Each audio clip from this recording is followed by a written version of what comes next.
Нам, якутянам, необходимо, чтобы недропользователи добывали богатство недр без причинения ущерба окружающей среде, без нанесения вреда якутянам, жителям территорий.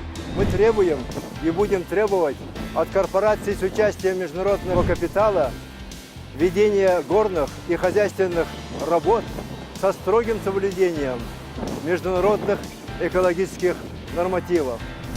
Алмазная, угольная, нефтегазовые корпорации, крупные компании по добыче золота, серебра, сурьмы, железных руд могут себе позволить отчислять на соблюдение норм экологии до 10% и более своей чистой прибыли. За республику. За Егора Жиркова.